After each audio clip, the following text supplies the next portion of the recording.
Assalamualaikum warahmatullahi wabarakatuh. Perkenalkan, nama saya Muhammad Abu Rizki, jurusan kelas IKOR B, NIM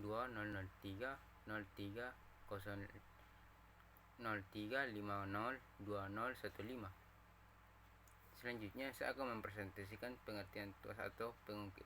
Gerakan badan dihasilkan melalui sistem pengungkit. Tulang bekerja sebagai pengungkit yang digerakkan oleh gaya yang dihasilkan oleh kontraksi otot. Apabila ada buah gaya yang bekerja pada suatu atau batang dan bekerja berlawanan arah terhadap porosnya, maka pada benda tersebut bekerja sebuah tuas. Dengan kata lain, yaitu tuas ialah suatu mekanisme penggerak pada suatu benda berupa dua buah momen atau torque yang bekerjanya berlawanan terhadap porosnya.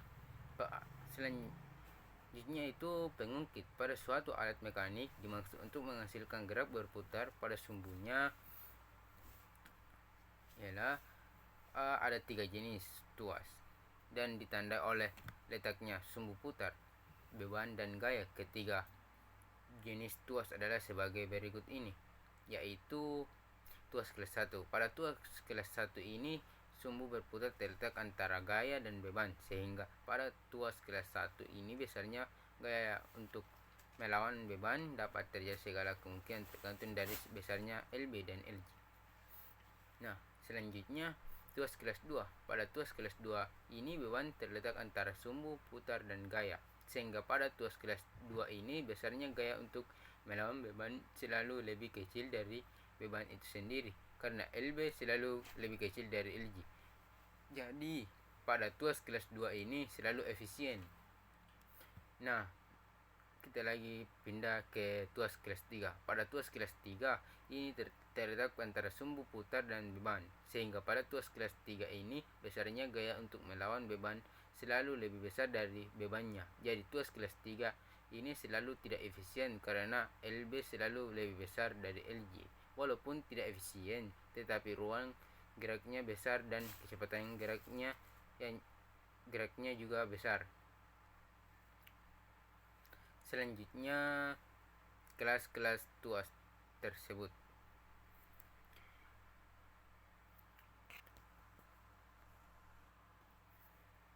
Selanjutnya kelas-kelas tuas tersebut. Cirinya ditentukan oleh posisi yang di tengah, sedangkan kelas 2 beban atau B dan kelas 3 kekuatan K yang di tengah. Kesimpulan, pada tuas kelas 1 besar G dapat terjadi segala kemungkinan tergantung dari besar 1 B atau 1 G.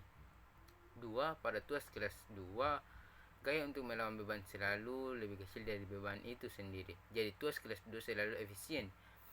Dan ketiga, pada tuas kelas 3 gaya untuk melawan beban selalu lebih besar dari bebannya, jadi tuas kelas 3 selalu tidak dapat efisien. 4. Pada tuas kelas 3 walaupun tidak efisien, tetapi ruang gerakannya besar dan kecepatan geraknya besar juga. Nah, kita lanjut beban atau tahanan. Beban atau rake yang terdapat pada mekanisme tuas merupakan gaya yang selalu arahnya ke bawah. Kecuali itu, bertiga tuas tersebut sifat-sifatnya tergantung pada besar atau lengannya. Yang dimaksud dengan lengan ialah jarak dari beban atau gaya terhadap poros. Lengan beban atau 1B ialah jarak dari beban ke poros, sedangkan lengan gaya ke poros itu kalau pada tuas kelas 2 selalu terjadi efisiensi gerak, pada tuas kelas 3 selalu diperoleh kecepatan gerak. Kalau efisiensi dinyatakan dengan keuntungan mekanis atau mechanical advance, maka kecepatan gerak dinyatakan dengan ratio kecepatan atau RK. RK jarak yang ditempuh, B atau jarak yang ditempuh J, atau RK sama dengan LB dan atau LG.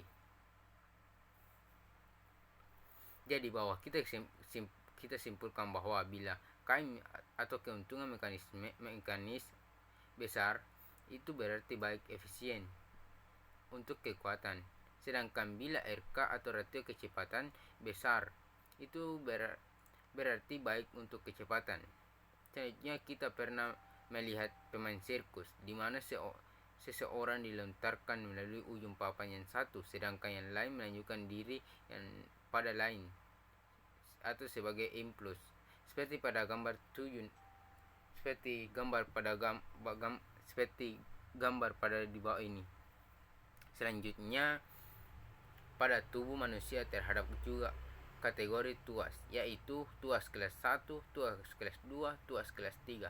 Tuas yang terdapat dalam badan panjangnya tangan gaya relatif pendek. Dengan demikian kecepatan geraknya besar, sedang momen gayanya relatif lemah. Selanjutnya, ternyata bahwa dengan gerakan pendek dari gaya yang dapat menghasilkan gerakan besar dari beban, sebagai contoh misalnya kontraksi otot spons atau iliasu, dengan pemendekan kecil yang akan dapat menekuk paha sebesar busur 135 derajat pada waktu lari. Selanjutnya, oleh karena itu, apabila ingin memperoleh gaya yang besar, harus diusahakan tangan gaya sepanjang mungkin. Apabila menginginkan kecepatan gerak, maka tangannya gayanya harus diusahakan relatif pendek. Selanjutnya, untuk mencari ketiga unsur pada tubuh manusia, caranya sebagai berikut. Pada gerakan tubuh manusia seperti gambar di atas. 1. Poros letaknya pada persendian atau pada tumpuan putaran gerak. 2. Beban letaknya pada titik di mana beban bekerja atau gaya gravitasi bekerja atau pada tahanan yang melawan. Selanjutnya, sistem tuas pada kaki dapat berubah tergantung A. Ujungnya kaki ketuk pada lantai berputar pada berkelenggang kaki, atau sistem tuas kelas 1. B. Mengangkat tumit dan bertumpu atau berputar pada ujung kaki, sistem tuas kelas 2. Sekian dan terima kasih. Wassalamualaikum warahmatullahi wabarakatuh.